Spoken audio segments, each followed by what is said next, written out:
Pasien berimbus.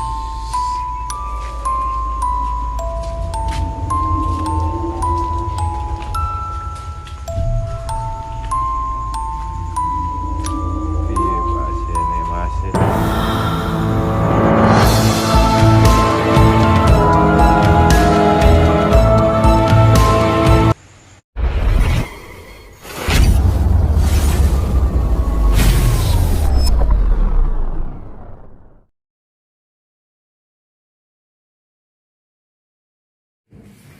Assalamualaikum warahmatullahi wabarakatuh. Salam sejahtera buat kita semua. Pada hari ini kita berada di UPT Puskeswan dan Peternakan Kecamatan Pringgabaya, wilayah kerja Kecamatan Sambelia. Jadi perlu kami sampaikan terkait dengan situasi penyakit mulut dan kuku yang ada di Lombok Timur. Kalau kita bicara kasus berdasarkan wilayah atau kecamatan, di mana UPT di sini, atau khusus kalau kita bicara per kecamatan, jadi kecamatan Pringgabaya ini tertinggi kasusnya. Dengan keterbatasan petugas kita di lapangan terus bergerak membantu para petani peternak untuk memberikan pelayanan.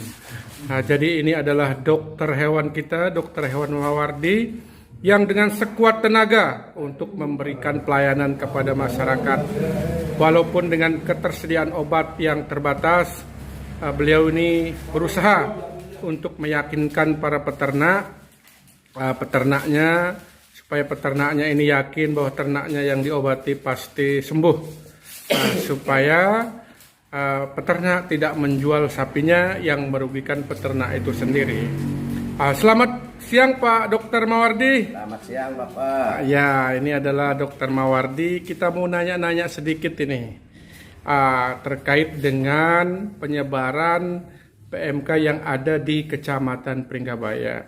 Kira-kira bisa dikasih kita gambaran Pak Dokter Mawardi, kenapa Pringgabaya ini penyebarannya begitu cepat ketimbang kecamatan yang lain? Bisa dijelaskan Pak Dokter Mawardi, silahkan. Gini dia Pak Kabit, tentang wilayah Pringgabaya ini, di sini tidak bisa dijaga keluar masuknya sapi sama orang, terutama saudagar, jagal sama petugas-petugas yang tidak bertanggung jawab. Nah, dilihat dari tingkat penyebarannya sangat cepat sekali. Di sini yang tertinggi itu di Desa Apitai, kedua di Teko, ketiga Batu Yang, keempat Pembading Timur. Nah ini yang menyebalkan itu, sapi itu datang dari luar, nah dipelihara 3 hari sakit, setelah itu dijual lagi ke tempat lain, pindah sakit lagi. Nah seperti itulah di sini.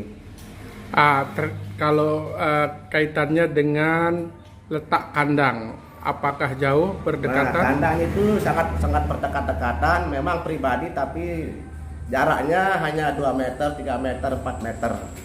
Nah seperti itulah di sini. Kemudian kira-kira dari sekian ternak yang diobati, bagaimana kalau tingkat kesembuhannya? Apakah bisa 100%? Kalau Pak Dokter Mawardi kan seiring dengan perbaikan, pengobatan, apakah yakin ternak yang sakit itu kalau diobati bisa sembuh 100%? Ya, ada sih yang sembuh 100%, dan ada yang sembuh hanya 80%. Berapa persen? 80%. 80%. Maksudnya yang 80% itu kalau dia parah, nah nanti akan ada istilahnya dia sembuh tapi cacat lah, ada pincang sedikit. Ya. Gitu. Kalau pincangnya itu bisa sembuh nggak kalau diobatin? Bisa, tapi kadang-kadang ada yang sampai lesinya itu berenah-nanah di bawah, itu agak sulit dia. Nah, kalau dia ringan misalnya Pak Dokter Mawardi, itu kesembuhannya itu berapa hari, apa berapa minggu? Kalau ringan itu sekitar 4 hari sudah mulai makan dia. Ya. Kalau yang agak parah? Yang agak parah itu sekitar 8 hari sudah mulai makan. 8 hari. Kalau terkait dengan kaki Kaki itu kalau bisa kita nyatakan dia berhenti pincang, itu kira-kira berapa hari atau berapa minggu, Dok? Walaupun dia nafsu makan bagus kan sudah dinyatakan sembuh. Mungkin karena kaki ini terkait dengan luka dan sebagainya, itu kira-kira berapa minggu apa berapa hari gitu? Kalau luka seperti lesi itu yang penting diobati setiap hari itu minimal 2 minggu lah sembuh. Sembuh dia ya? Ya. Kira-kira ini kalau dia kena, misalnya dia kena di mulut dan kena di kaki, mana duluan sembuh? Mulut apa kakinya? Di mulutnya dulu. Mulut dulu, kakinya agak lamaan. Pak Dokter Mawardi, kalau kita lihat di sini kan pemeliharaannya itu kan jenis sapinya bermacam-macam. Ada yang sapi lokal, sapi Bali, ada yang persilangan, limosin dan sebagainya. Kira-kira kalau PMK menyerang sapi tersebut, itu yang mengalami tingkat keparahan itu sapi yang mana, Pak? Oh ini ya Pak, untuk tingkat keparahannya lebih parah kalau sapi eksotik yang kena. Oh, iya. Tapi kalau sapi Bali itu agak tahan dia. Kalau sapi Bali itu ya 8 hari sudah pulih dia. Oh, iya. Tapi kalau sapi eksotik itu di atas itu dia kadang-kadang 10 hari baru bisa sembuh dia. Kalau sapi eksotiknya ringan, itu ada nggak sapi eksotik dia kena ringan? Oh ada sih dia. Kalau yang ringan ya paling juga 4 hari sembuh juga dia. Tapi kalau dibandingkan dengan sapi Bali, itu lebih rentan sapi eksotiknya. Ya. Yang persilangan untuk gejala yang dialaminya. Terus kalau untuk ternak yang lain, misalnya kerbau, tahan atau apa gimana kalau kerbau? Kerbau juga agak kurang tahan dia, soal fisiknya yang sangat lemah sekali. Oh, iya. Kalau terkena. Kemudian Pak Dokter Mawardi, ini kan Pak Dokter Mawardi paling banyak menangani kasus di sini ya. Tentunya nanti berdasarkan kegiatan di lapangan itu pengalaman-pengalaman kita akan terbentuk di situ. Kemudian terkait dengan ketersediaan obat-obatan ini kira-kira masih dirasa kurang ya Pak Dokter Mawardi? Terutama obat ini Pak sangat kurang sekali. Sangat kurang ya. Ya. Oke. Nah, nanti kita akan berusaha juga melakukan pengadaan, berusaha kita meminta ke sana kemari nih. Kita dapat bantuan dari karantina, dari PDHI, mungkin nanti ada dari yang lain-lain. Kita minta dari Pak Dewan bisa membantu kita untuk mensupport Lombok Timur kita ini bebas atau cepat kita bisa menanggulangi. Ini kira-kira Pak Dokter Mawardi ini prediksinya. Bagaimana cara kita bisa mengurangi penyebarannya ini khusus di Pringgabaya? Bisa nggak? Bisa nggak kita bisa, kalau bisa dia setiap hari jangan terlalu tinggi naiknya atau stagnan. Kira-kira ada nggak kiat-kiatnya Pak Dokter Mawardi nih? Ya harus sebenarnya yang kita itu biosecurity-nya diperketat. Kedua pintu keluar masuk itu juga dijaga itu. Jangan ada jagal saudagar keluar masuk atau perpindahan ternak dari satu ke tempat yang lain. Nah ini di sini yang tidak bisa dijaga dan penyebaran sangat banyak di sini.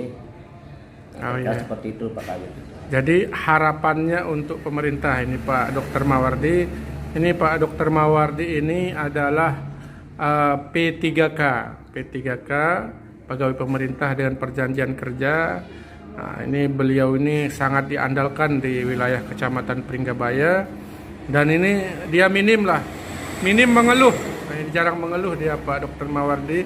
Yang penting dia kerja, obatnya kita kasih dulu sambil jalan gitu. Mudah-mudahan nanti pusat kita mendapatkan banyak obat sehingga kita bisa menangani.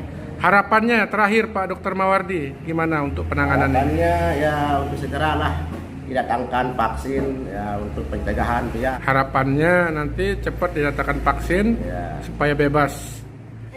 Pak Dokter Mawardi, jadi di lapangan kan mungkin ada pengalamannya Pak Dokter Mawardi di lapangan terkait dengan kasus yang ada di ternak yang terkena PMK. Ada nggak sapi yang terkena PMK tidak diobatin dan bisa menunjukkan kesembuhan? Ya di lapangan ada sekitar yang dari 640 ekor, sekitar 20 ekor tidak diobati, tetapi setelah 5 hari sembuh sendiri dan mau makan sendiri. Ah, berarti ada yang sembuh sendiri, Ada walaupun dia tidak diobatin. tidak diobati. Ah, dan peternaknya enjoy saja, santai-santai saja. Peternaknya santai saja. Ya, Lalu itu sudah. maksudnya bisa diceritakan dia apakah dia berbusa juga ceritanya? Ya, pertama dia mengeluarkan busa sedikit lendir di hidungnya, tetapi katanya sering dikasih ramuan obat-obat herbal. Nah, setelah 5 hari sudah normal kembali, dia sudah mau makan. Berarti tidak disuntik sama Pak Dokter Nggak Maur? disuntik. Ah, disuntik ya. Cuma intinya ternak yang kena PMK, yang penting ada, dikasih obat herbal berarti. Ya, kasih obat herbal. Maksud saya Alhamdulillah. yang posisinya tidak diobatin gitu. Peternaknya yang ngasih obat herbal, bukannya kita. Oh, maksudnya kan dikasih obat herbal. Ya. Ada nggak yang tidak dikasih apa-apa bisa sembuh sendiri? Ada ya? Iya, hanya berapa orang yang tidak tahu sapinya sakit. Oh, ada yang tidak tahu sapinya sakit. Ada, Ya udah ada gejala. tidak ada gejala, tapi tiba-tiba dia tidak mau makan. Berapa hari? Kan. 4 hari, nanti 5 hari makan sendiri dia. Oh, gitu. Nggak dia resah ke peternaknya kalau 4 hari dia tidak mau makan. Ya, peternak ini kadang ada yang resah, ada yang enggak. Ada yang santai ya. Ada yang santai aja. Gitu. Oke, jadi satu lagi Pak Dr. Mawardi, harapannya terkait dengan PMK ini ke depan dalam rangka kita membebaskan wilayah kita ini terkait dengan kasus PMK ini. Apa harapannya sebagai dokter hewan di lapangan? Harapannya? Harapan kita sebagai medik di lapangan ya mohon segera didatangkan vaksinasi. Vaksinnya ya? Vaksinnya, obatnya juga diperbanyak Ya. di lapangan. Sekian cuma itu aja. Terima kasih. Oke, terima kasih Pak Dr. Mawardi. Ini kita wawancara singkat ya terkait dengan pengalaman kerjanya dengan kasus-kasus yang dilakukan di lapangan bersama para medik dan seluruh rekan-rekannya yang ada di lapangan. Mungkin ini sebagai gambaran buat kita semua, sebagai acuan, sebagai referensi kita dalam penanganan PMK. Mungkin ini yang bisa kami sampaikan. Terima kasih, kurang lebih kami mohon maaf. Wabillahi taufiq wal hidayah. Assalamualaikum warahmatullahi wabarakatuh.